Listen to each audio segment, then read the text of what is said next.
Perfect competition market structure. आज हम जिस मार्केट स्ट्रक्चर के बारे में पढ़ने जा रहे हैं वो है परफेक्ट मार्केट।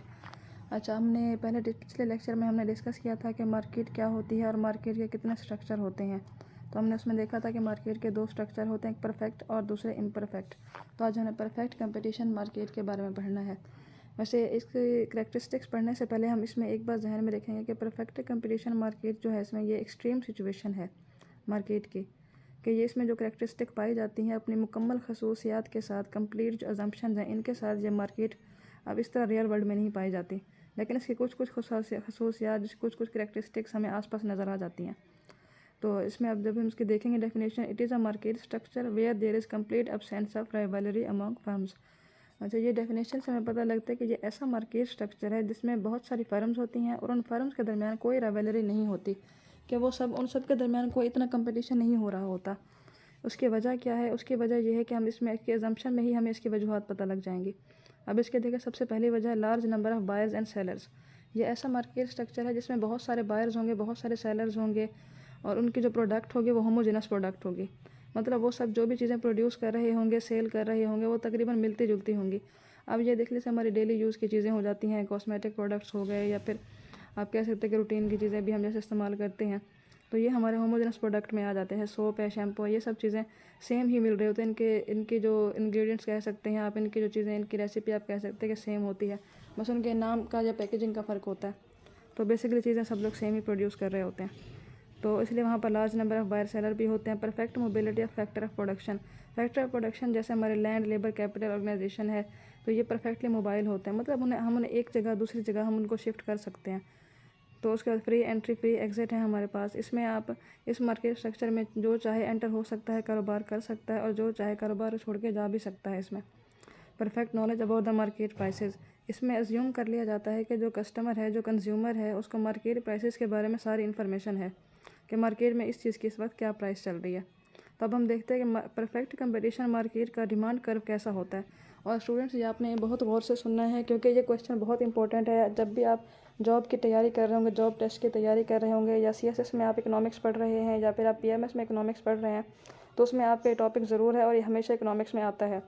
तो इसमें ये देखिए हम लोग कि इसका डिमांड कर्व कैसा होता है। तो इसमें जो परफेक्ट कंपटीशन मार्केट का जो डिमांड कर्व है वो हमेशा हॉरिजॉन्टल शेप का होता है हमारे पास। और इसकी वजह हमने अभी पीछे ही देखी है कि हमारे पास जो चीज़ें होती हैं, होमोजेनस प्रोडक्ट होती है और लार्ज नंबर ऑफ़ बायर और सेलर होते हैं। तो इसका मतलब है कि जो फर्म है उसको प्राइस के ऊपर कोई कंट्रोल नहीं होता।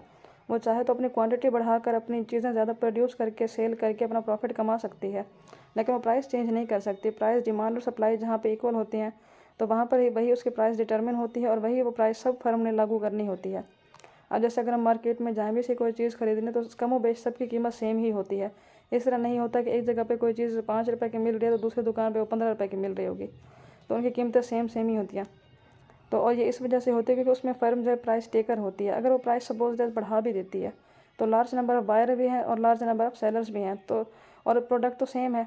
अगर जैसे एक शॉप वाले ने अगर डव सोप की कीमत ज़्यादा लगाई हुई है, तो कस्टमर उसके पास क्यों जाएगा? वो साथ वाली शॉप में चला जाएगा। लार्ज नंबर ऑफ़ सेलर्स हैं, उसके पास चला जाएगा वही सेम प्रोडक्ट लेने के लिए जो उसको कम कीमत में मिल जाएगी।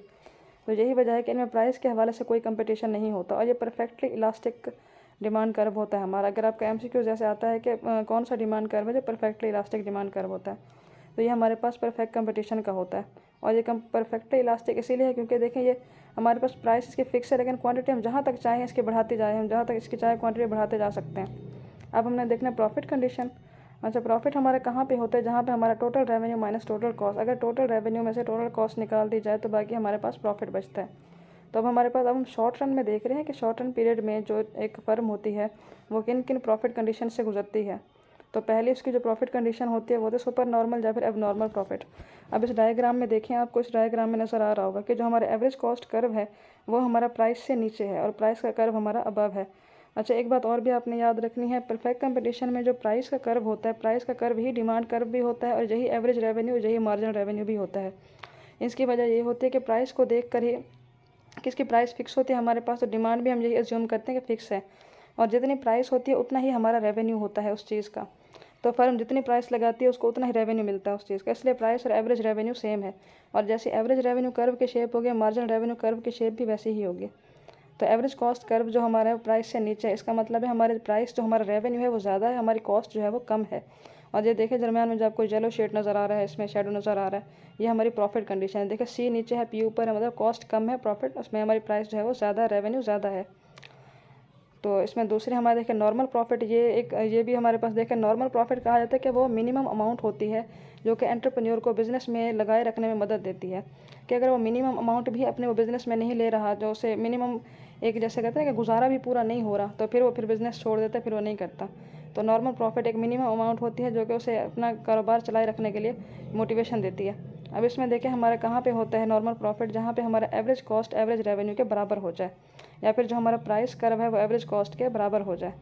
इसके जो शॉर्ट टर्म की कंडीशन है, इसमें आपने ये बात अहम रखनी है, देखनी है कि इसमें शॉर्ट टर्म में हम एवरेज कॉस्ट कर्व के साथ कंपेरिजन करके देखते हैं कि एवरेज कॉस्ट हमारी कितनी है, उसके मुताबिक हम देखते हैं कि हमारा प्रॉफिट है या लॉस है। अब इसमें देखिए लॉस कंडीशन है। अब हमने कहा था नॉर्मल प्रॉफिट मिनिमम प्राइस होती है जो कि एक कस्टमर को एक प्रोड्यूसर को बिज़नेस करने में मोटिवेशन देती है। अब देखें अगर वो आपकी एवरेज कॉस्ट भी पूरी नहीं हो रही, एवरेज कॉस्ट देखें, एवरेज कॉस्ट कर प्राइस से ऊपर चला गया, प्राइस नीचे है, मतलब हमारा एवरेज रेवेन्यू, मार्जिनल रेवेन्यू कम है, कॉस्ट ज़्यादा है, कॉस्ट कर्व हमारा ऊपर चला गया, तो इसका मतलब है हमें लॉस हो रहा है। लेकिन फिर भी फर्म बिज़नेस कर रही होती है, क्योंकि लॉस कंडीशंस तो आती ही रहती हैं, तो फर्म फिर भी बिज़नेस करती रहती है। तो अब इसके बाद हमारी लास्ट उसमें पॉइंट देखें, शट डाउन पॉइंट। इसमें हम देखें ये वो पॉइंट है जहाँ पर फर्म बिल्कुल बिज़नेस बंद कर देती है, क्लोज़ कर देती है, कि इस पॉइंट के बाद अगर वो बिज़नेस करती है तो उसे प्रॉफिट की जगह लॉस होगा, नेगेटिव रिटर्न उसे आएंगे बजाय कोई फ़ायदा मिलने के। अब इसमें देखिए इसमें कहाँ पे उसे शट डाउन पॉइंट आ रहा है, जहाँ पर देखें हमारी प्राइस जो है एवरेज वेरिएबल कॉस्ट को टच कर रही है। इसका मतलब है हमारी कॉस्ट तो निकल ही नहीं रही, हमारी एवरेज कॉस्ट भी पूरी नहीं हो रही थी, per unit cost, average cost means per unit cost, तो हमारी एवरेज यूनिट कॉस्ट भी हमारी नहीं निकल रही थी और हमारी एवरेज वेरिएबल कॉस्ट भी नहीं आ रही। तो जब हमें हमारी कोई भी कॉस्ट पूरी नहीं हो रही तो हमें हर तरफ से नुकसान आ रहा है, तो बेहतर यही है कि अब इस फर्म को बंद कर दिया जाए। तो ये हमारा पॉइंट होता है शट डाउन पॉइंट। तो स्टूडेंट्स, आई होप आपको आज का लेक्चर समझ आया होगा। अगर आपको इसमें कोई भी डिफ़िकल्टी है, कोई चीज़ ना समझ आई हो तो आप पूछ सकते हैं। और इसके बाद नेक्स्ट हमारा कल लेक्चर होगा परफेक्ट कंपटीशन में लॉन्ग रन के बारे में हम पढ़ेंगे, फिर मोनोपोली के डिमांड कर्व्स के बारे में भी पढ़ेंगे। तो इसमें आपको आप नेक्स्ट लेक्चर का, अगर आपने नेक्स्ट लेक्चर में आपने ज्वाइन करना